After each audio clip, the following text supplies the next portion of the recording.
MCR Pure Cotton Club, formals and casual shirts. Maldives in Madras, VGP Marine Kingdom, India's first largest walk-through tunnel aquarium, ECR in Jambakam. Meenakshi College of Nursing Mangada and Aramika Meenakshi College of Nursing Kanchipuram, BSc, MSc and Post-Basic BSc. நம்ம கடைசியாக காக்கா முட்டை படத்தில் பார்த்தது உங்களை. அதுக்கப்புறம் பெருசாக பட வாய்ப்பு வரலையா? வந்துடா பாட்டி. அதுக்கப்புறம் 2 சீன் 3 சீன் தான் கொடுக்குறாங்க, கண்டினியூவாக வரல. இந்த வாரிசு பண்ணேன், ஒரு 5 நாள் போனேன். அதில் விஜய்க்கு சாப்பாடு விட்டுற மாதிரி. தெரின்னு ஒரு படம் விஜய் கூட பண்ணேன். அது போலீஸ்காரனை சண்டை போட்டு அடிக்க போவேன், அவன் பிடிச்சி என்னை தள்ளி விடுவான். நாங்கள் கீழே மலையில் விழுந்து நனைஞ்சு கிடப்பேன். அப்போ அழகழகா இருப்பா, நீ வரவே மாட்டியா அப்படின்னேன். அப்போ விஜய் வந்து தப்பி காட்டுவார், அவ்வளவுதான். இப்படி ஒரு சீன் 2 சீன் தான் கொடுக்குறாங்க. இந்த ஏஜென்சிலாம் ஏதோ காசு கம்மியாக கொடுக்குறாங்கன்ற மாதிரி ஏதோ சொல்லியிருந்தீங்க. ஆமாங்க, காசு 5000 ரூபா போட்டு வாங்குறாங்க. காக்கா முட்டை பாட்டியை கூப்பிட்டு வரேன் அப்படின்னு சொல்லி 5000 பேசுகிறாங்க. எனக்கு கொடுக்கறது 1000 ரூபா. நடிகர் சங்க மெம்பர் தான் நான். உங்களையே எப்படி பண்ணுறாங்களே? ஆமாம், என்னையே பண்ணுறாங்க அப்படின்னு. அந்த வாரிசு படத்துக்கு கூப்பிட்டு போனாங்க. அதில் வந்து எனக்கு 1000 ரூபா சம்பளம் போட்டுருக்கு. நாங்கள் காக்கா மூட்டை படத்தில் தான் உங்களை ஃபஸ்ட்டு பார்த்தோம். நீங்கள் எவ்வளோ வருஷமாக நடிக்கிறீங்க? நான் 18 வயசுலேருந்து நடிக்கிறேன். 18 வயசுலேருந்து நடிக்கிறீங்க? ஆமாம், வீட்டில் சொன்னால் கூத்தாட போகக்கூடாது அப்படின்ட்டாங்க. அப்புறம் சென்னைக்கு எங்கள் அக்கா டீச்சராக இருந்தாங்க. அவங்க சம்பளம் எடுத்து கொண்டாந்து வீட்டில் வச்சுருந்தாங்க. அப்போ 400 ரூபா தான் சம்பளம். அந்த 400 ரூபாயை எடுத்துக்கிட்டு நான் சேலத்துலேருந்து மெட்ராஸ் வந்தேன். எனக்கே தெரியல நான் எப்படி வந்தேன்னு. எனக்கு இன்றைக்கி நினச்சாவே பயமாக இருக்குது. அதுக்கப்புறம் கல்யாணம் எல்லாம் எப்போ ஆச்சு உங்களுக்கு? Love marriage. Love marriage? அப்போவே லவ் மேரேஜ்? அதுக்கப்புறம் குழந்தை பிறந்தது, 4 குழந்தைங்க பிறந்தது. இப்போ 4 பசங்களை எப்படி இருக்காங்க? 4 பசங்களை பெரிய பொண்ணு மட்டும்தான் 8வது வரைக்கும் படிச்சது. ஏன் படிக்க வைக்கலையே யாரையுமே? படிக்க வைக்க முடியல, வருமானம் இல்லையே. வருமானம் இல்லை. அவர் வேலைக்கு போனால் தானே வருமானம். சாப்பாட்டுக்கே வழி இல்லைங்கும்போது எப்படி படிக்க வைக்க முடியும்? இப்போ ஏஜென்ட்டுங்க மூலிமா போனால் பாதி சம்பளம் தான் வருது.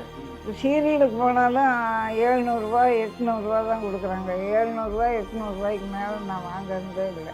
ஆனால் 3000 ரூபாய் என் பேரில் போட்டு வாங்குறாங்க.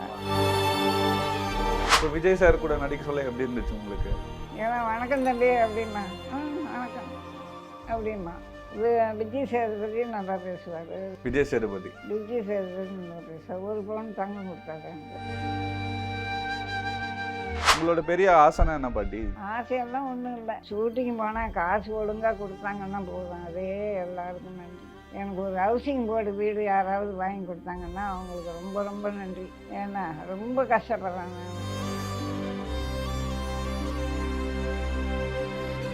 பாட்டி வணக்கம். பாட்டி வணக்கம். எப்படி இருக்கீங்க? நல்லா இருக்கேன். நம்ம கடைசியாக காக்கா முட்டை படத்தில் பார்த்தது உங்களை வந்து நிறைய பேருக்கு பிடிக்கும். காக்கா முட்டை படம்னா இந்த பாட்டி தான்ற மாதிரி எல்லாருமே பேசுவாங்க, எல்லாருக்கும் உங்களை பிடிக்கும். ஏன் இதுக்கப்புறம் காக்கா முட்டை படத்துக்கு அப்புறம் எந்த படமே பெருசாக நடிக்கலையா நீங்கள்? இது காடு வெட்டின்னு ஒரு படம் பண்ணேன். இப்போ படம் ஃபுல்லாக பண்ணேன். ஆண்டவன் ஒரு படம் பாக்யராஜ் கூட பண்ணேன். அப்புறம் சண்டைக்கு அப்புறம் ஒன்றும் இல்லைன்னு ஒரு படம் பண்ணேன். அதில் 2 படம் வந்தது, 3 படம் இன்னும் வரல. ஆனால் அந்த அளவுக்கு ஃபேமஸ் ஆன மாதிரி தெரியல பாட்டி. இப்போ காக்கா முட்டை பாட்டின்னு தான் நாங்கள் எல்லாருமே எங்களுக்கு தெரியும். நேஷனல் அவார்டு வாங்கினோம்ல, அதனால எல்லாருக்கும் பிடிச்சி போச்சு தெரியுது. அதுக்கப்புறம் பெருசாக பட வாய்ப்பு வரலையா? வந்துடா பாட்டி. அதுக்கப்புறம் 2 சீன் 3 சீன் தான் கொடுக்குறாங்க. 2 சீன் 3 சீன் தான் கொடுக்குறாங்க. ஆமாம், கண்டினியூவாக வரல. இந்த வாரிசு பண்ணேன், ஒரு 5 நாள் போனேன். அதில் விஜய்க்கு சாப்பாடு விட்டுற மாதிரி. தெரின்னு ஒரு படம் விஜய் கூட பண்ணேன். அது போலீஸ்காரனை சண்டை போட்டு அடிக்க போவேன், அவன் பிடிச்சி என்னை தள்ளி விடுவான். நாங்கள் கீழே மலையில் விழுந்து நனைஞ்சு கிடப்பேன். அப்போ அழகழகா இருப்பா, நீ வரவே மாட்டியா அப்படின்னேன். அப்போ விஜய் வந்து தப்பி காட்டுவார், அவ்வளவுதான். இப்படி ஒரு சீன் 2 சீன் தான் கொடுக்குறாங்க. இப்போ வேட்டையின் படத்தில் நடித்தேன். அவனை தூக்கில் போடுங்க, அவனை தூக்கில் போடுங்க, அவனை தூக்கில் போடுங்க அப்படின்னா. சூப்பராக நடிக்கிறீங்க பாட்டி நீங்கள். எனக்கு என்னன்னா, நீங்க சமீபத்துல ஒரு இன்டர்வியூ ஒண்ணு ஏதோ ஒரு பேப்பர்ல ஒரு நியூஸ் பார்த்திருந்தேன். இந்த ஏஜென்சிலாம் ஏதோ காசு கம்மியா குடுக்குறாங்கன்ற மாரி ஏதோ சொல்லியிருந்தீங்க. அத பத்தி ஆமாங்க. சொல்லுங்க பாட்டி. காசு 5000 போட்டு வாங்குறாங்க. காக்கா முட்டை பாட்டியை கூப்பிட்டு வரேன் அப்படின்னு சொல்லி 5000 பேசுகிறாங்க. எனக்கு கொடுக்கறது ரூ. 1000 ரூ. 1500 ரூ. 1000 ரூ. 1500 தான் குடுக்குறாங்க. ஆமாம். சீரியலில் 3000 பேசுகிறாங்க. ஏஜென்சிலாம் இந்த மாரி காசு கம்மி பண்ணிட்டு உங்களுக்கு குடுக்குறாங்க. ஏஜென்ட்டுங்க ரொம்ப அக்கிரமம் பண்ணுறாங்க. ஆமாம். நடிகர் சங்க மெம்பர் தான் நான். உங்களையே இப்படி பண்றாங்களே. ஆமாம். என்னையே பண்ணுறாங்க அப்படின்னு அந்த வாரிசு படத்துக்கு கூப்பிட்டு போனாங்க. அதில் வந்து எனக்கு 1000 சம்பளம் போட்டிருக்குங்க. ஆ விஜய்க்கு சாப்பாடு விட்டுருவேன். ஒரு விஜய்க்கு சாப்பாடு விட்டுற ஒரு ஆர்டிஸ்ட்டுக்கு எவ்வளோ சம்பளம் கொடுக்குறது? குறைஞ்சது ஒரு 10,000 குடுக்கணும். எனக்கு 6500 தான் வந்தது. 7000க்குள்ளே தான் வந்து. எத்தனை நாள்? 5 நாள். 5 நாளுக்கு. ஹைதராபாத்து கல்குவாரியில். இந்த மாதிரிலாம் ஏமாத்துவாங்களா பாட்டி? ஏஜென்ட்டுங்க ஏமாத்துறாங்க. அந்த ஏஜென்ட்டுங்களை யார் தட்டி கேட்கறது? நாங்க காக்கா மூட்டை படத்துல தான் உங்களை ஃபர்ஸ்ட் பார்த்தோம். நீங்க எவ்வளவு வருஷமா நடிக்கிறீங்க? நான் 18 வயசுலேருந்து நடிக்கிறேன். 18 வயசுல இருந்து நடிக்கிறீங்க. எப்போ வந்தீங்க சென்னைக்கு? 60லயே வந்துட்டேன். 1960ல் வந்துட்டீங்க. எந்த ஊர் பாட்டி நீங்க? சேலம். சேலம். சேலத்துல இருந்து எப்படி வந்தீங்க நீங்க இங்க? சினிமா ஆசைனால வந்தீங்களா?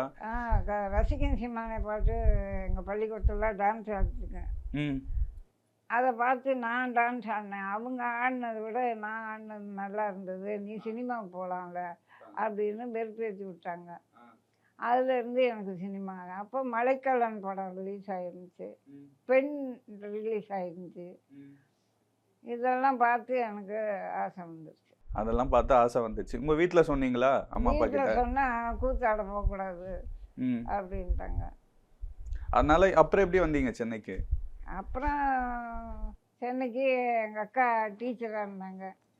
அவங்க சம்பளம் எடுத்து கொண்டாந்து வீட்டில் வச்சுருந்தாங்க. அப்போ 400 தான் சம்பளம் டீச்சருக்கு. அந்த 400 எடுத்துக்கிட்டு நான் சேலத்துலேருந்து மெட்ராஸ் வந்துட்டேன். சேலத்துலேருந்து மெட்ராஸ் வந்துட்டீங்க. வீட்டில் சொல்லிட்டு வந்தீங்களா சொல்லாமல் வந்துட்டீங்க? சொல்லாமல். வீட்டில் சொல்லாமல் வந்துட்டீங்க. நான் நிறைய ஹீரோவங்க தான் இந்த மாதிரி வந்து கேள்விப்பட்டிருக்கேன். நான் வீட்டில் சொல்லாமல் வந்துடுவாங்க, அதுக்கப்புறம் சென்னையில் வந்து ட்ரை பண்ணுவாங்க. ஒரு பெண்ணாக எப்படி பார்த்து வந்தீங்க? நீங்கள் ஒரு பொண்ணு இல்லையா? தெரியல. எனக்கே தெரியல நான் எப்படி வந்தேன்னு. எனக்கு இன்னைக்கு நினச்சாவே பயமாக இருக்குது. இப்போ நினச்சா பயமாக இருக்குது. வந்ததுக்கப்புறம் எங்கே இருந்தீங்க? எப்படி? எஸ்ஆர் ஜானகியம்மா வந்து எங்களுக்கு சொந்தக்காரங்க. பெரியம்மா வேணும். ஜானகி மேடம். ஊமைவெளி படத்தில் கோயில் மணி எடுப்பாங்களே, வயசான பாட்டி. அவங்க வந்து எங்கள் சொந்தக்காரவங்க. பெரியம்மா வேணும். அவங்களுக்கு குழந்தை இல்லை. ரொம்ப நாள் எங்கள் அம்மா கிட்ட கேட்டுட்டு இருந்தாங்க, இந்த கருப்பியை கொடுத்துரு, இந்த காக்காயை கொடுத்துரு அப்படின்னு. உங்களை சொல்லுவாங்களா? எதனால் அப்படி கூப்பிடுவாங்க? கருப்பாக இருப்பாங்க. கருப்பாக இருப்பீங்க. சரி பாட்டி. அப்புறம் வந்து இங்கே எவ்வளோ நாள் இருந்தீங்க? அவங்க வீட்டில் தான் இருந்தேன். அவங்க தான் உங்களை ஃபுல்லாக பார்த்துக்கிட்டாங்க. அப்புறம் எப்படி சினிமா வாய்ப்புலாம் வந்துச்சு உங்களுக்கு? அவங்க படத்தில் நடிக்கிறாங்கல்ல, அப்படியே உங்களுக்கும் கேரக்டர்லாம் வாங்கி கொடுத்தாங்க. அவங்க ஊமை படத்துல இருந்து நடிக்கிறாங்க. எஸ்ஆர் ஜானகியம்மா தெரியாதா உங்களுக்கு? தெரியும் தெரியும். அவங்க ஊமை படத்துல இருந்து நடிக்கிறாங்கல்ல, அவங்க மூலியமா எனக்கு சான்ஸ் கிடைச்சது. அப்பெல்லாம் எவ்வளோ சம்பளம் வாங்குவீங்க? 10 ரூபா. 10 ரூபா ஒரு நாளைக்கு? 10 ரூபா. அதுக்கப்புறம் உங்கள் வீட்டில் தேரலையா உங்களை? அவங்க வீட்டில் இருக்கிறோன்னே அவங்க மனசு சாந்தி ஆகிட்டாங்க. அவங்க தானே பார்த்துக்கிட்டோம். அதுக்கப்புறம் கல்யாணம்லாம் எப்போ ஆச்சு உங்களுக்கு? Love marriage. Love marriage? அப்போவே லவ் மேரேஜ். எப்போ கல்யாணம் ஆச்சு உங்களுக்கு? அவங்க என் ஃபோட்டோவை எடுத்து அவங்க வீட்டில் கொண்டு போய் காட்டினாங்க. நடிக்கிற பொண்ணை கல்யாணம் பண்ணக்கூடாதுன்னு அவங்க சொல்லிட்டாங்க. இவர் ஃபோட்டோவை கொண்டு போய் எங்கள் வீட்டில் காட்டினா, அவன் நாடகக்காரனை கல்யாணம் பண்ணால் 4 பிள்ளை பெற்றுட்டு விட்டுட்டு போயிடுவான், வானாம் அப்படின்ட்டாங்க. அப்போ நீ போகக்கூடாதுன்னாங்க. மறுபடியும் 2வது அவங்களுக்கு தெரியாமல் நான் ரயில் ஏறி மெட்ராஸ் வந்துட்டேன். ரயில் ஏறி திரும்ப மெட்ராஸ் வந்துட்டீங்க. அதுக்கப்புறம் எப்படி கல்யாணம் ஆச்சு? இவங்க நாடகக்காரங்கெல்லாம் சேர்ந்து கல்யாணம் பண்ணி வச்சு. உங்களுக்கு கல்யாணம் பண்ணி வச்சுட்டாங்க. அப்போவே ரிஜிஸ்டர் மேரேஜ் மாதிரி உங்களுக்கு பண்ணி வச்சுருக்காங்க கோயிலில். கோவிலில். கல்யாணம் ஆகிட்டதுக்கப்புறம் எப்படி போச்சு உங்கள் வாழ்க்கைலாம்? அதுக்கப்புறம் குழந்தை பிறந்தது. 4 குழந்தைங்க பிறந்தது. இப்போ 4 பசங்களை எப்படி இருக்காங்க? 4 பசங்கள பெரிய பொண்ணு மட்டும்தான் 8வது வரைக்கும் படித்தது. ஏன் படிக்க வைக்கலையே யாரையுமே? படிக்க வைக்க முடியல. ஏன் அவங்க வீட்டுக்காரும் வேலை செய்றாரு, நீங்களும் வேலை அவர் செய்றீங்களா? அந்த 6 மாதத்துக்கு தான் வேலைக்கு போவார். அந்த நாடகம் நடத்தும் போது தான் வேலைக்கு போவார். ஓ, அதுக்கப்புறம் வேலை இருக்காது. வேலை இருக்காது. வேற வேலைக்கும் போக மாட்டார். அப்புறம் ஏன் நீங்க ஒரு 4 பசங்க இருக்க சொல்ல படிச்சாதான் அதுக்கப்புறம் வாழ்க்கைன்றப்போ அவங்கள படிக்க வச்சிருக்கணும்ல பாட்டி? வருமானம் இல்லையே. வருமானம் இல்ல. அவர் வேலைக்கு போனால் தானே வருமானம். சாப்பாட்டுக்கே வழி இல்லைங்கும்போது எப்படி படிக்க வைக்க முடியும்? நீங்க அதுக்கப்புறம் வேற வேலைக்கு எதுவும் முயற்சி பண்ணல, சினிமாலே இருந்துட்டீங்க அப்பத்துல இருந்து. வேற என்னென்ன மாதிரி கஷ்டங்கள் இருந்திருக்கு பாட்டி உங்களுக்கு லைஃப்ல? என்ன கஷ்டம், அவரை விட்டுட்டு அவருக்கு எனக்கும் சண்டை வந்து 2 பேர் பிரிஞ்சிட்டோம். பிரிஞ்சிட்டீங்களா? ஆமாம், பிரிஞ்ச இப்போ குழந்தைங்க 4 என் கூட இருந்தது, அவரு தனியாக இருந்தார். அப்புறம் எப்படி உங்களை பார்த்துக்கிட்டீங்க? அதுதான் ஷூட்டிங் போகிறோம்ல. நான் காலையில் 7 மணிக்கு போனேன், நைட்டு 8 மணி 9 மணிக்கு வருவேன். பெரிய பொண்ணு வீட்டில் இருந்தது, அது சோறாக்கி போட்டு பசங்களை பார்த்துக்கும். இவன் மெக்கானிக் வேலைக்கு போனான், பெரிய பையன். சின்ன பையன் டைலர் கடையில் விட்டுருந்தேன், சொந்த தொழில் செய்யறதுக்கு. நம்ம படிக்க வைக்க முடியலையே, அதனால் அவன் நான் பெரிய டைலர் ஆகிட்டான். இவனும் நல்லா மெக்கானிக்கு வேலையில் நல்லா முன்னுக்கு வந்துட்டான். அப்புறம் நல்லா கார் ஓட்ட தெரிஞ்ச பிற்பாடு அவனே லைசன்ஸ் எடுத்துக்கிட்டான். அப்புறம் 30 வயசில் அவன் ஹெவி வாங்கி இந்தியா ஃபுல்லாக எங்கே வேணாலும் போவான் வருவான். இப்போ ஏடிஎம் வண்டி ஓட்டிகிட்ருக்கான். இப்போ இவ்வளோ கஷ்டமான சூழ்நிலையிலையும் நீங்க சினிமாவை விடல? விடலை. இந்த வேலை தான் செய்வேன்னு இருந்தீங்க. ஆமாம், எனக்கு இந்த வேலையை விட்டால் வேறு வேலை தெரியாது. சினிமாவில் எவ்வளோ சம்பாதிச்சிங்க பாட்டி இவ்வளோ நாள் ஃபீல்டில்? வரவுக்கும் செலவுக்கும் கரெக்டாக. அவ்வளோதான். இப்போ மற்ற ஆக்டர்லாம் வந்து கொஞ்ச நாள் நடிச்சாலே இப்போ வீடு வாங்குறாங்க, கார் வாங்குறாங்க, அதெல்லாம் பார்க்குறோம் நம்ம. நீங்கள் இவ்வளோ நாள் ஃபீல்டில் இருந்திருக்கீங்களா பாட்டி? எனக்கு என்ன எப்படி சொல்கிறதுன்னு எனக்கு தெரியல. இல்லை பாட்டி, நீங்கள் 1960லேருந்தே இருக்கீங்களா, இவ்வளோ வருஷமாக இருக்கீங்க, எதனாலன்னு நினைக்கிறீங்க நீங்கள்? எனக்கு வர்ற வருமானம் அவ்வளவுதான் வருது, ஜாஸ்தி வரலையே. இப்போ ஏஜென்ட்டுங்க மூலிமா போனால் பாதி சம்பளம் தான் வருது. சீரியலுக்கு போனாலும் 700 800 தான் கொடுக்குறாங்க. 700 800 மேலே நான் வாங்குறதே இல்லை. ஆனால் 3000 என் பேரில் போட்டு வாங்குறாங்க. அதே மாதிரி படத்துக்கு வாங்குறாங்க 5000.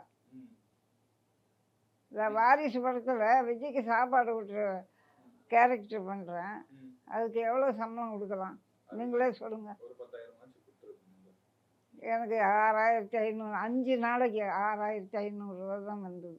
நீங்கள் கேட்டிங்களா ஏன் இப்படிலாம் ஏமாத்துறீங்க? நான் நடிகர் சங்கத்தில் போய் சொன்னேன், அவ்வளோதான் கொடுத்தாங்க கம்பெனியில், நான் என்ன பண்ணுறது அப்படின்னு நான் ஏஜென்ட் அப்படின்றாங்க.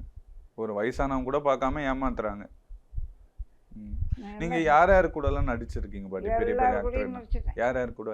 எம்ஆர் ராதா கூட நடிச்சிட்டேன், கேஆர் விஜயா கூட நடிச்சிட்டேன், ராதா கூட நடிச்சிட்டேன். இப்போ வந்த சின்ன பசங்களோட எல்லாரும் கூட வேற யார் யாரு இப்போ? சிவகார்த்திகா, விஜயகாந்த், விஜய் ஆண்டனி, விஜய், எல்லாரும் கூட நடிச்சிட்டேன். எல்லாரும் கூட நடிச்சிட்டேன். இப்போ விஜய் சார் கூட நடிக்க சொல்ல எப்படி இருந்துச்சு உங்களுக்கு? ஏன்னா வணக்கம் தம்பி அப்படின்னா வணக்கம் அப்படிமா, அவ்வளோதான். வெறும் பேச மாட்டார் எதுவும் பெருசா. இவ்வளோ பேருக்கு ரஜினி நல்லா பேசுவார். ரஜினி நல்லா பேசுவார் உங்ககிட்ட. அவர் அதை பற்றி சொல்லுங்க, எப்போ மீட் பண்ணீங்க அவரை, எப்படி இருந்துச்சு? சிவாஜி படம் ஒர்க் பண்ணேன். அவர் வந்து மூட்டையை தூக்கிட்டு இப்படி வருவார், நான் பேப்பர் கட்டை தூக்கிட்டு எதிரில் போவேன். போகும்போது இப்படி ஒரு இடி இடிப்பார், அந்த இடித்தது 8 நாள் வலிச்சது. சொன்னீங்களா அவர்கிட்ட? அந்த சீன் முடிஞ்ச உடனே, ஏய் அத்தை நீ வடை இருந்தது அதையெல்லாம் இடிக்காம அந்த கேள்வி போயிடுச்சு ஐயா அப்படின்னு ஒருத்தர் கேட்டார். அவர் ஃப்ரெண்டு, கிழவி பற்றி எனக்கு தெரியும், உனக்கு என்ன தெரியும் அப்படின்னு ரஜினி சார் சொல்றாரு அப்படின்னாரு. நல்லா பேசுவார். உங்ககிட்ட எப்படி பேசுவாரு? அன்பா பேசுவாரா? நல்லா பேசுவார். விஜய் சேதுபதி நல்லா பேசுவார். விஜய் சேதுபதி நல்லா பேசுவார். 1 பவுன் தங்கம் கொடுத்தாரு எனக்கு. அப்படியா? எப்போ அது எப்படி? 100 பேர் கொடுத்தாரு. ஒவ்வொரு யூனிட்ல 3 பேர் கொடுத்தாரு. என்ன சொன்னாரு கொடுக்க சொல்ல உங்ககிட்ட? நான் சிறந்த நடிகை அப்படின்னு சொல்லி கொடுத்தாரு. சிறந்த நடிகைன்னு சொல்லி கொடுத்தாரு. அது எவ்வளவு பெருமையா இருந்துச்சு பாட்டி உங்களுக்கு? இவ்வளோ வருஷம் நம்ம ஃபீல்டில் இருக்கோம், ஒரு நடிகர் நம்மளை கூப்பிட்டு ஒரு சிறந்த நடிகைன்னு சொல்லிட்டு ஒரு கோல்டு நம்ம கிட்ட கொடுக்குறாரு. அது நடிகர் சங்கத்துக்கு ஃபோன் பண்ணி சொல்லி என் அட்ரஸு ஃபோன் நம்பர் தெரியல அவருக்கு. ம். நடிகர் சங்கத்துக்கு ஃபோன் பண்ணி நடிகர் சங்கத்திலேருந்து கார் வந்து என்னை கூட்டிகிட்டு போச்சு. ஓ, கார் வந்து கூட்டிட்டு போனாங்க. இந்த காக்கா முட்டை படத்துக்கு வந்து உங்களுக்கு நேஷனல் அவார்டு கிடைச்சது இல்லையா? அப்போ எப்படி இருந்துச்சு? சந்தோஷமாக இருந்தது. ம். நம்ம இந்த மாதிரி ஒரு அவார்டு வாங்கணும்னு நம்ம ஆசைப்பட்டோம், வாங்கிட்டோம். ம். நான் வந்து சின்ன பிள்ளை 12 வயசாக இருக்கும்போதே அவார்டு வாங்கிட்டேன். சின்ன வயசுலயே வாங்கிட்டீங்க. ஆமாம், 6வது படிச்சுட்டு இருக்கும்போது ம். உலக ஜனாதிபதி ராதாகிருஷ்ணன் எங்கள் பள்ளிக்கூடத்துக்கு வந்திருந்தார். அப்போ அவர் இங்கிலீஷில் தான் பேசினாரு, எனக்கு தமிழ் தெரியாது. இங்கிலீஷ் எனக்கு தெரியாது, அவருக்கு தமிழ் தெரியாது. அவர் சொன்னார், தமிழ்நாட்டை பற்றி ஒரு பாட்டு பாடுங்க அப்படின்னு சொல்லி சொன்னார். யாராவது ஏந்திரிச்சு நின்று பாடுங்கன்னு சொன்னார். நான் சுற்றி முற்றியும் பார்த்தேன், யாரும் பாடுற மாதிரி தெரியல. நான் பெஞ்சு மேலே ஏறி நின்று நான் பாடினேன். அப்போ தான் இவ்வளோ உயர்ந்தா இருப்பேன், 6வது படிக்கிறேன். சிங்களம் தீவின் கடற்கரையில் எங்கள் செந்தமிழ் தோழன் அழகு செய்தான். எகிப்திய நாட்டின் நதிக்கரையில் எங்கள் இளம் தமிழ் வீரன் பவனி வந்தான். வில்லவன் சேரன் பாண்டிய நாட்டின் வேள்விழி மகளை மணம் முடித்தான். விளைகின்ற செல்வம் வளர்கின்ற தங்கம் திசைதோறும் இசை பாடும் தாய்நாடு எங்கள் திராவிட பொன்னாடு அப்படின்னு 12 வயசுல சொன்னதை இப்போ வரைக்கும் ஞாபகம் வச்சிருக்கேங்க அந்த டைலாக்கு. அங்கேருந்து ஓடியாந்து அப்படியே என்னை கட்டி பிடிச்சிக்கினார். அப்புறம் கையை பிடிச்சி கூட்டு போய் சந்தன சோப்பு, அப்பெல்லாம் அவ்வளோ பெருசு இருக்கும். அப்போ இப்போ இவ்வளோன்னு இருக்கு, அப்போ இவ்வளோ பெருசு இருக்கும் ஒரு சந்தன சோப்பு. ஓ, 6 ரூபா 7 ரூபா சந்தன சோப்பு. அந்த சோப்பு அதை வைக்கிறதுக்கு ஒரு ஸ்டாண்டு எனக்கு பரிசு கொடுத்தாரு. அப்பயே வாங்கிட்டேன் நான் பரிசு. அதனால எனக்கு இந்த பரிசு மேலையெல்லாம் ஆசை இல்லை. சரி பாட்டி, இந்த நேஷனல் அவார்டு வாங்கினதுக்கப்புறம் உங்கள் வீட்டில் இருக்கவங்கலாம் என்ன சொன்னாங்க? இவ்வளோ நாள் உங்களை நடிக்க வேணாம்லாம் நிறைய பேர் சொல்லியிருப்பாங்கல்ல, ஏன் உங்களுக்கு இந்த வேலை, அந்த மாதிரி விஷயங்கள்லாம் சொல்லியிருப்பாங்கல்ல. அப்போது அவங்க கிட்ட எல்லாம் என்ன வந்து பேசினாங்க உங்ககிட்ட? அப்பயே வந்து ஒன்றும் கேட்கல, இப்போ என்ன கேட்க போகுது கிளவி அப்படின்னு கிண்டலா தமாசா பேசுவாங்க. இப்போ உங்களை இந்த மாதிரி நடிக்க கூப்பிட்டு காசு கொடுக்காமலாம் ஏமாத்திருக்காங்களா பாட்டி கூட்டிகிட்டு போயிட்டு? அப்படி கூட்டிகிட்டு போய் ஏமாத்தலை. இப்போ செங்கல் சூளையில் செங்கல் சூளைன்னு ஒரு படம் எடுக்கிறாங்க. செங்கல் சூளையிலேயே. ஓ, அங்கே அந்த செங்கல் சூளையில் வந்து ஒரு கதையாக எடுக்கிறாங்க. ஒரு கதை. செங்கல் சூளையில் வேலை செஞ்சு என் பேத்தியை வந்து கலெக்டருக்கு படிக்க வைக்கிறேன். காக்கா முட்டை கதை மாதிரி. அந்த மாதிரி ஒரு கதை. அதில் 2 பேர பிள்ளை, இதில் ஒரு பேத்தி. அதுக்கு போனது தான் காசு கொடுக்கல. இன்னும் கொடுக்கல? இன்னும் கொடுக்கல, 5 மாதம் ஆகுது. 10,000 ரூபா கொடுத்தாங்க. நாளைக்கு தரேன். காலையில் ஃபோன் பண்ணேன், இன்னும் 2 நாளே நான் தரேன் அப்படிங்கிறேன் டைரக்டர். ப்ரொடியூசர் கொடுத்தா தானே நான் கொடுப்பேன், நான் டைரக்டர், நான் எங்கேருந்து என் கை காசை கொடுக்க முடியும்? நீங்கள் இதெல்லாம் கம்ப்ளைண்ட் பண்ணுவீங்களா? நீங்கள் நடிகர் சங்கத்தில்? நடிகர் சங்கத்தில் கம்ப்ளைண்ட் பண்ண முடியாதா? நடிகர் சங்கம் இப்போ எங்கே இருக்க? அதான் இடிச்சு போட்டு கிடக்க. இப்போ நீங்கள் யார்கிட்ட தான் சொல்ல முடியும் இந்த மாதிரி? யார்கிட்ட சொல்ல முடியல. நீங்கள் உங்களுக்கு பிடிச்ச நடிகர்னா யார் பற்றி? இவ்வளோ வருஷமாக நீங்கள் ஃபீல்டில் இருக்கீங்களே. விஜய் சேதுபதி பிடிக்கும். விஜய் சேதுபதி பிடிக்கும். சிவகார்த்திக் பிடிக்கும். விஜய் பிடிக்கும், ஆனால் பேச மாட்டாரு. வணக்கம் தம்பி அப்படின்னா வணக்கம் அப்படின்னாரு. எதனால சிவகார்த்திகேயன் பிடிக்கும்? அவர் எங்கே போனாலும் ஓடியாந்து பேசுவார். அவரே ஓடி வந்து பேசுவார். சிவகார்த்திகேயன் ரொம்ப பிடிக்கும். ஒரு படத்தில் வந்து கொய்யாப்பழம் வைப்பேன். மணி கொய்யா, சீனி கொய்யா, செங்கொய்யா அப்படின்னா பாட்டி உன்னை கையெடுத்து கும்பிட்றேன், நீ போயிடு பாட்டி, ஒரு 1/2 மணி நேரம் கழிச்சு வா, நான் பேசணும். சரி பேசு அப்படின்ட்டு போயிடுவேன். ஒரு 10 நிமிஷம் கழிச்சு மறுபடியும் போயிடும். ஈசி கோட்டுக்கு என்சி கோட்டுக்கு வித்தியாசம் தெரியாத கொய்யாப்பழம் விற்க வந்தேன், இனிமேல் கொய்யாப்பழமே விற்க மாட்டேன் அப்படின்னு கையை அப்படி வச்சிருப்பாரு. அப்படி தட்டி விட்டு இப்படி போவேன். நீங்கள் சினிமாவில் வர சொல்ல என்ன கேரக்டர் நடிக்கணும், ஹீரோயினாக நடிக்கணும்லாம் உங்களுக்கு ஆசை இருந்துச்சா? அப்போது அப்படியெல்லாம் ஆசை இல்லை, எதை வேணாலும் நடிக்கலாம். நாடகத்தில் எதை கொடுத்தாலும் நடிப்பேன் நான். ஆனால் நமக்கு ஒரு ஆசை இருக்கும்ல, நம்மள ஒரு ஹீரோயினாக நடிக்கணும். ஹீரோயினியும் நடிக்கணும்னு ஆசைப்படல நான். ஆசைப்படல. காமெடியில் நடிக்கணும். காமெடியாக நடிக்கணும் ஆசை. ஏன் காமெடி? அதில் நிறைய சீன் வரும்ல, நாகேஷ் மாதிரி நடிக்கணும். ஓ, உங்களுக்கு பிடிக்கும், நாகேஷ் வந்து பிடிக்கும். அப்போ உங்க லைஃப்ல நீங்க பட்ட கஷ்டங்கள் ஏதாச்சும் இருக்கா? நீங்க இன்னைக்கும் மறக்க முடியாத கஷ்டங்கள் மாதிரி ஏதாச்சும் இருக்கா மறக்க பாட்டி? முடியாத கஷ்டம் என்ன கஷ்டம்? 86 வயசாகுது, நீங்க எவ்வளவு விஷயங்கள் மறக்க பார்த்திருப்பீங்க. முடியாத கஷ்டம் இந்த பட உலகத்துல ஷூட்டிங் போனா காசு ஒழுங்கா கொடுத்தாங்கன்னா போதும், அதே எல்லாருக்கும் நன்றி. ம். எனக்கு ஒரு ஹவுசிங் போர்டு வீடு யாராவது வாங்கி கொடுத்தாங்கன்னா அவங்களுக்கு ரொம்ப ரொம்ப நன்றி. ம், ம். கண்டிப்பா இதை பார்த்துட்டு யாராச்சும் ஒரு ஆக்டர் உங்களுக்கு பண்ணுவாங்க பாட்டி. ஏன்னா ரொம்ப கஷ்டப்படுறேன் நான். வீடு இல்லாம வீடு வாடகை கொடுக்க முடியல. எவ்வளவு பாட்டி வீடு வாடகை? 4500 ரூபா வாடகை, 300 ரூபா தண்ணி காசு, கரண்ட் பில்லு 700 ரூபா, டிவி காசு 250 ரூபா. யாரு இப்போ யார் உங்களை பாத்துக்கிற? 4 பசங்க. அந்த பையன் தான் பையன் தான் பாத்துக்கிறாரு. ஆனா இப்பவும் நடிக்கிறீங்க. உங்களோட பெரிய ஆசனை என்ன பாட்டி? என்ன ஆசை? ம். ஆசையெல்லாம் ஒன்றும் இல்லை. என்ன 86 வயசு ஆகுது, இன்னும் எத்தனை வருஷம் இருக்க போகிறேன்? இன்னும் ஒரு 5 வருஷம் இருப்பேனா, 10 வருஷம் இருப்பேனா? ஒரு வயசு வரைக்கும் இருப்பீங்க பாட்டி. ஏன்னா என் உடம்புல எந்த நோவும் கிடையாது. கை கால் வலிக்கும், உடம்பு கை காலெல்லாம் வலிக்கும். இந்த தூக்கம்லாம் இருந்தேன்னா நல்லா தூங்கி எழுந்திரிச்சேன்னா அந்த வலி போயிடும். இந்த இடுப்பு கழுத்து வலிக்கும், இடுப்பு வலிக்கும், அவ்வளோதான். வேற எந்த நோவும் கிடையாது என் உடம்புல. கண்டிப்பா உங்க ஆசை நிறைவேறும் பாட்டி. சீக்கிரமா உங்க பசங்களோ இல்ல வேற யாராச்சும் கூட உங்களுக்கு வீடு நல்ல வாங்கி கொடுங்க. வேலை கொடுக்க சொல்லுங்க. நிறைய பட வாய்ப்புகள் வரும். நீங்க என்ன ஒரு டைலாக் மறக்க மாட்டீங்களே? அப்போ 12 வயசுல பேசின டைலாக் இப்போ பேசுறீங்க நீங்க. உங்களுக்கு பிடிச்ச டைலாக் ஏதாச்சும் ஒன்று சொல்லுங்க கடைசியா. பாட்டு பாடுவீங்களா? பாட்டு பாடுங்க பாட்டி. உன் கண்ணிலே கதை பேசுவேன், கவி சொல்லி சொல்லி பாடுவேன், உன்னிடம் ஒன்று பேசுவேன், இந்த உலகத்தில் ஊஞ்சலாடுவேன், நான் நிலவில் பூத்த ரோஜா,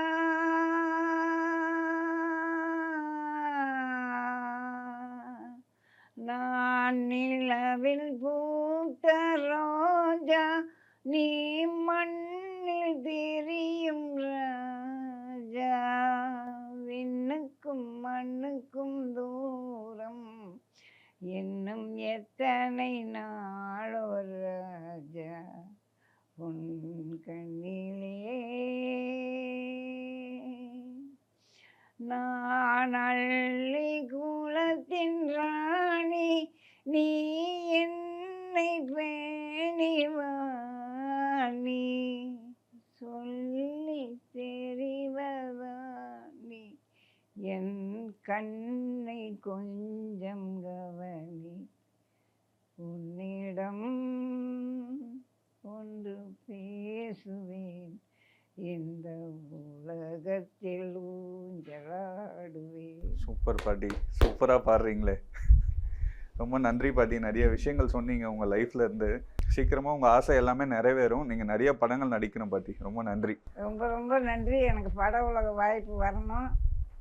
எனக்கு ஒரு ஹவுசிங் போர்டு வேணும், யாராவது ஒருத்தவங்க வாங்கி தரணும். கண்டிப்பா வீடு கிடைக்கும் பாட்டி. ரொம்ப நன்றி பாட்டி. MCR Pure Cotton Club, formals and casual shirts. Maldives in Madras, VGP Marine Kingdom, India's first largest walk-through tunnel aquarium, ECR Enjambakam.